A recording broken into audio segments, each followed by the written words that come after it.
Hello everyone, स्वागत है आप सभी का आपके अपने चैनल इट्स योर टर्न पर। मैं हूं अभिषेक संगधार।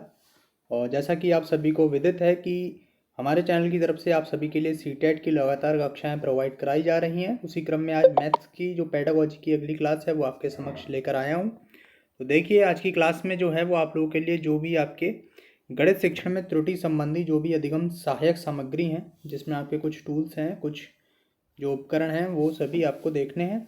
ये परीक्षा में पूछे जाते हैं इनसे सवाल। तो देखिए, यहाँ पर पहला जो हमारा टूल है वो है अवेकस। ठीक है, तो अवेकस होता क्या है? यह एक चीनी संगणक यानी चाइनीज़ जो कैलकुलेटर है, यह एक है। इसका प्रयोग संख्याओं को जोड़ने में किया जाता है। ये लाइन आप ध्यान रखेंगे। संख्याओं को जोड़ने के लिए प्राथमिक स्तर पर किसका प्रयोग किया जाता है? अवेकस या गिनतारा, दोनों में से कोई भी आपको ऑप्शन में मिल सकता हो सकता है दोनों मिले।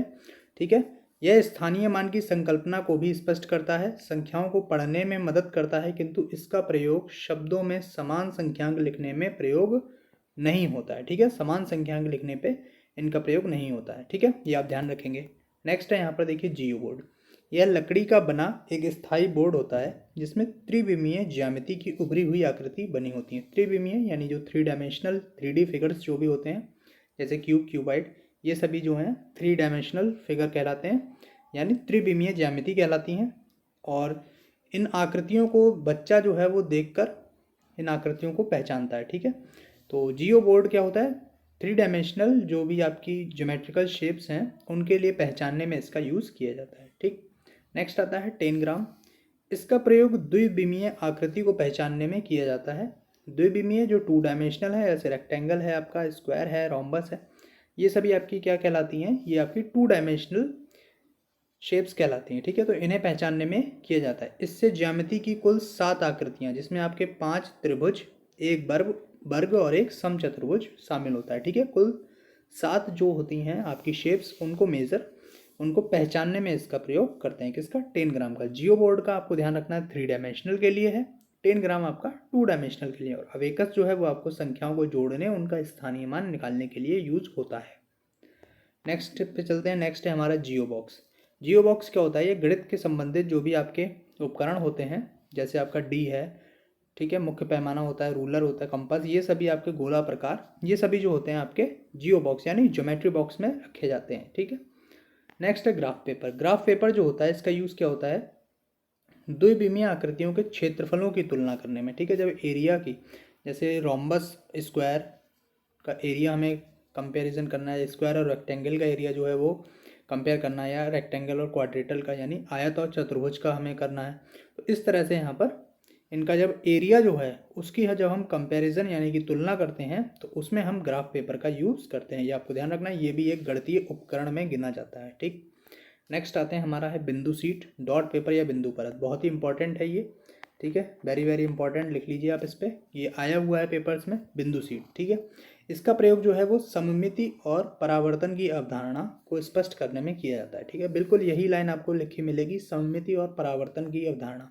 प्राइमरी स्तर पर जो है आपको सममिति यानी कि एक जैसी आकृति, जैसे किसी को सममिति, जैसे बी आपका बना है, ठीक है, तो बी की सममिति बनानी है तो यदि हम इसको हॉरिजेंटली लाइन से अगर कट करें तो जैसा ऊपर वैसा नीचे दिखना चाहिए। ठीक है, इसी तरह वर्टिकली लाइन से काट के हम करते हैं। ठीक है, एच को कर सकते हैं। तो ये सममिति आकृतियाँ होती हैं। ये बिंदु शीट, डॉट पेपर, बिंदु परत, ये तीनों आपको ध्यान रखने हैं। ठीक है, इनके द्वारा यहाँ पर किया जाता है। होते ये एक ही हैं, इसी के नाम जो हैं वो अलग अलग हैं। बिंदु शीट भी है, डॉट पेपर भी कहते हैं इसे बिंदु परत भी कहते हैं। ठीक है, नेक्स्ट है यहाँ पर संख्या चार्ट या ग्रिड पेपर। इसका प्रयोग जो है वो दशमलव को सही सही लिखने में, दो या दो से अधिक दशमलव की संख्याओं की तुलना करने में, दशमलव संख्याओं में शून्य के स्थानीय मान की महत्वता बताने के लिए प्रयोग किया जाता है। ठीक है, यानी जब दशमलव की संख्याओं का कुछ भी होगा उन्हें लिखने में, उनका स्थानीय मान निकालने में, तब वहाँ हमको ग्रिड पेपर का यूज़ करना है।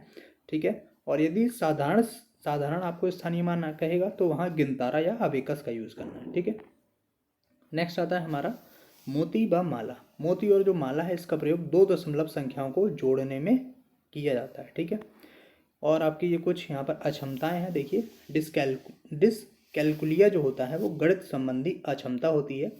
इसमें क्या होता है? बालक जो है गणना संबंधी त्रुटियां करता है, तो इसे हम डिसकैलकुलिया कहते हैं। ये आपको पेपर में मिलता है। और डिसलेक्सिया जो होती है वो पठन सामग्री विकार होता है।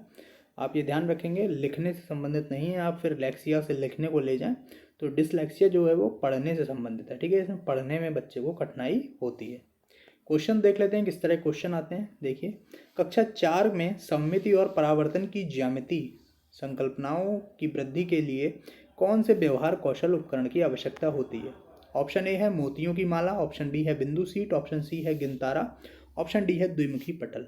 अभी आपको बताया गया जो मोतियों की माला है वो क्या है, दशमलव संख्याओं को जोड़ने में इनका यूज़ किया जाता है, ठीक है। और गिनतारा का यूज़ आपका दशमलव का दशमलव कह रहे हैं स्थानीय मान और साधारण संख्या को जोड़ने में। द्विमुखी पटल जो है वो आपका जो 2D होती हैं उनका एरिया के लिए होता है। बल्कि जो बिंदु सीट है वो किस लिए यूज़ की जाती है, आपकी सममिति और परावर्तन के लिए यूज़ की जाती है। तो यहाँ आपका ऑप्शन नंबर बी जो है वो बिल्कुल करेक्ट हो जाएगा। नेक्स्ट चलते हैं, नेक्स्ट क्वेश्चन देखिए, जियो बोर्ड किसके शिक्षण का एक प्रभावी साधन है। तो जियो बोर्ड से यहाँ पर क्वेश्चन है। ऑप्शन ए है ज्यामितीय आकृति व उनकी विशेषताएं, ऑप्शन बी है द्विविमीय व त्रिविमीय आकृतियों में अंतर, ऑप्शन सी है सममिति की अवधारणा, ऑप्शन डी है आधारभूत ज्यामितीय अवधारणाएं जैसे रेखा कोण। तो जियो बोर्ड आपको अभी ऊपर पढ़ाया गया था, जिसमें आपको 3 डायमेंशनल जो फिगर्स हैं उनके वहाँ पर उनके लिए पहचानने में इसका यूज़ किया जाता है। तो ज्यामितीय आकृतियों व उनकी विशेषताओं के लिए सिर्फ नहीं है, क्योंकि ज्यामिति में आपके कोण, रेखा और 2D फिगर, 3D फिगर सभी आ जाते हैं। लेकिन जो जियो बोर्ड है वो स्पेशली सिर्फ और सिर्फ 2D और 3D के बीच में डिफरेंस बताता है कि 2 डायमेंशनल फिगर को कैसे पहचानना है और 3 डायमेंशनल फिगर को कैसे पहचानना है। तो ऑप्शन बी जो है वो आपका बिल्कुल करेक्ट हो जाएगा। और सममिति की अवधारणा के लिए आपको बिंदु सीट का यूज़ करते हैं, ठीक। नेक्स्ट क्वेश्चन देखिए, थर्ड है कि दिए हुए आयत और समांतर चतुर्भुज के क्षेत्रफल समान है, परंतु कक्षा 4 के अनेक विद्यार्थियों ने उत्तर दिया कि जो समांतर चतुर्भुज है उसका क्षेत्रफल अधिक है। शिक्षक यह समझने में किस प्रकार सहायता कर सकता है कि दोनों क्षेत्रफल समान है।